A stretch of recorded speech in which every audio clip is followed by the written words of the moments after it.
સરહદી બનાસકાંઠા જિલ્લાના રાજકીય વર્તુળોમાં જેની લાંબા સમયથી પ્રતીક્ષા કરવામાં આવી રહી હતી તે જિલ્લા પંચાયતના સુકાનીઓ પસંદ કરવાનો સત્તાવાર કાર્યક્રમ આખરે જાહેર થઈ ગયો છે.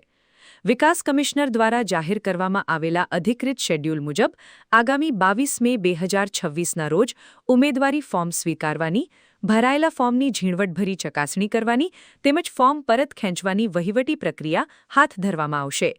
ત્યારબાદ તેના બીજા જ દિવસે એટલે કે 23 મે 2026ના રોજ બપોરે બરાબર 12 વાગે જિલ્લા મથક પાલનપુર ખાતે આવેલી જિલ્લા પંચાયતના અતિ મહત્વના ગણાતા મીટિંગ હોલ ખાતે પ્રમુખ અને ઉપપ્રમુખ પદ નક્કી કરવા માટે મતદાન અને સત્તાવાર વરણીની ચૂંટણી યોજાશે. આ જાહેરાતની સાથે જ જિલ્લાના રાજકીય સમીકરણો ઝડપથી બદલાવા લાગ્યા છે અને પક્ષના મોભીઓ તેમજ ચૂંટાયેલા જનપ્રતિનિધિઓ વચ્ચે ગુપ્ત બેઠકો, આંતરિક મંત્રણાઓ અને રણનીતિઓ ઘડવાનો દોર અત્યંત તેજ ગતિએ શરૂ થઈ ચૂક્યો છે.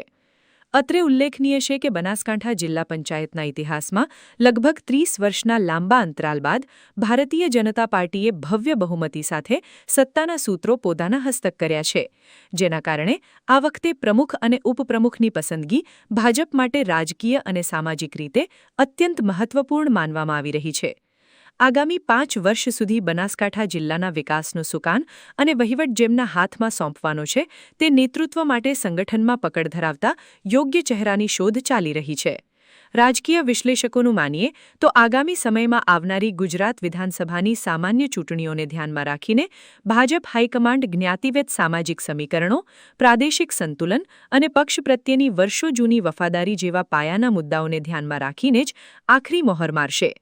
જો કે પ્રમુખ પદમાં તાજ માટે પંથકના અનેક સિનિયર આગેવાનોના નામો જોરશોરથી ચર્ચાના એરણે ચઢ્યા છે, પરંતુ શિસ્તબદ્ધ ગણાતી ભાજપ પાર્ટીમાં આખરી આદેશ પ્રદેશ નેતૃત્વ અને પક્ષના સીધા હાઈકમાન્ડ દ્વારા જ મેન્ડેટ સ્વરૂપે મોકલવામાં આવશે તેવું સ્પષ્ટ દેખાઈ રહ્યું છે. આગામી તારીખ 23 મેના રોજ યોજાનારી સત્તાની આ જંગ પૂર્વે બનાસકાંઠા જિલ્લા ભાજપ સંગઠન અને ચૂંટાયેલા સભ્યોમાં આંતરિક લોબિંગ, જૂથ ચર્ચાઓ અને પ્રધાનો સુધી પોતાની દાવેદારી પહોંચાડવાની ગતિવિધિઓ આગામી દિવસોમાં હજુ વધુ ઉગ્ર બને તેવી પૂરેપૂરી સંભાવનાઓ સેવાઈ રહી છે. 3 દાયકાના લાંબા સમય બાદ જિલ્લા પંચાયત પર ભગવો લહેરાવ્યા બાદ હવે પાલનપુરના સત્તાના સિંહાસન પર કયા દિગ્ગજ નેતાઓના નામના સિક્કા પડે છે અને પક્ષ કોના પર કળશ ઢોળે છે તેના પર સમગ્ર બનાસકાંઠાની જનતા અને રાજકીય પંડિતોની નજર ટકેલી છે.